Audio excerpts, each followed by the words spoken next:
Hi, I'm Ian Rees. I was a civil engineer in Kuwait, working for a company called Mushel from 1983 to 1990.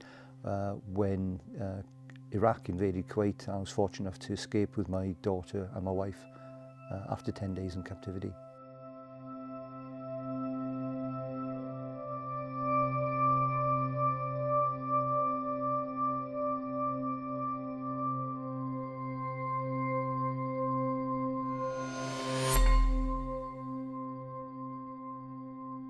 So myself, Kathy, my wife, and my daughter Kaylee were living in Kuwait.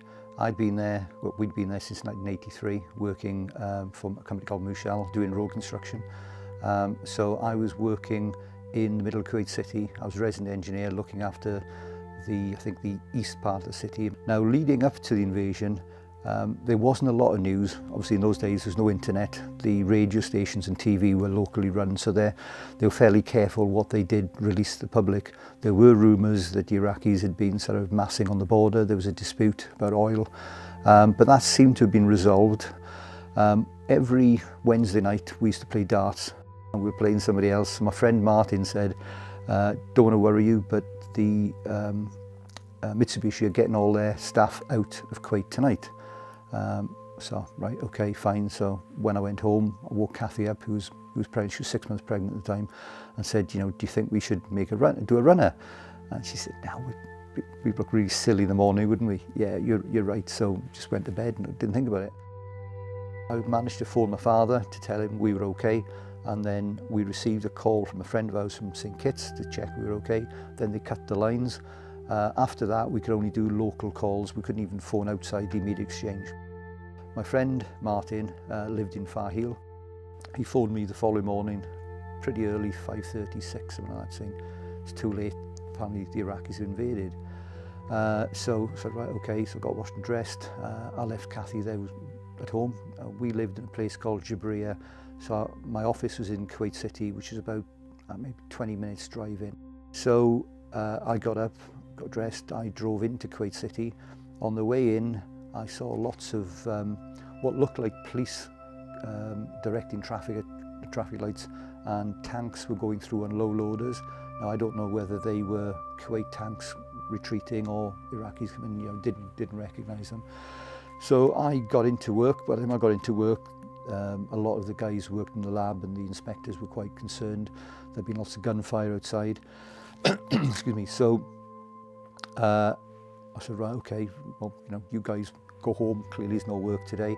Kathy phoned me from home saying, get back quickly. There's people shooting guns and what have you outside. So I then drove home. Very unusual because the roads were so quiet, and so we got the traffic lights. And basically, if there's nothing there, just drove straight through. The rules had changed at that point. And again, what was really touching, there were some either Indian or Pakistani labourers working in the factory, and you can imagine the metal stanchions holding up all the batching plant. They'd actually made rooms for themselves with cardboard in between and sort of sealed it off. And they were generous enough to leave Kathy, my daughter, and the other wife and children to sleep in there, which is quite good. I'd hidden my wife's engagement ring and others, on a safety pin inside, just in case we were stopped. But there was, I think, in the order of about 20 vehicles in the convoy.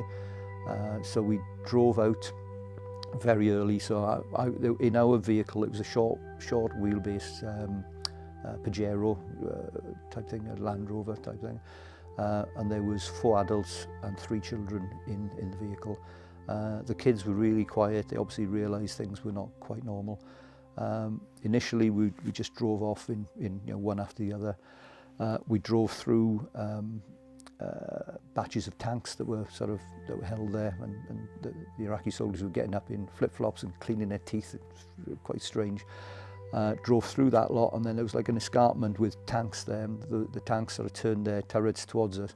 At that stage, everybody basically floored it, and instead of being a sensible convoy, we all shot out.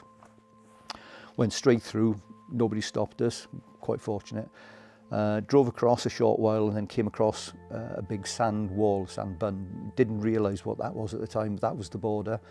We turned right, we followed that along and got to a border crossing, big long queue. Again, we didn't know what it was. We assumed these were the Iraqis who were going to send us back, but actually it was the border crossing we got into Saudi.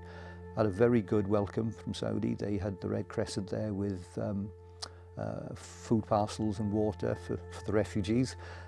So it was a very good welcome, and then we had to drive then internally to the official border crossing where they had the passport control, but from the Saudi side. Again, we got there, it was chaos, there was loads of people there. There was somebody from the embassy there who met us and sort of took us in and processed us. And we were processed very quickly, in fairness.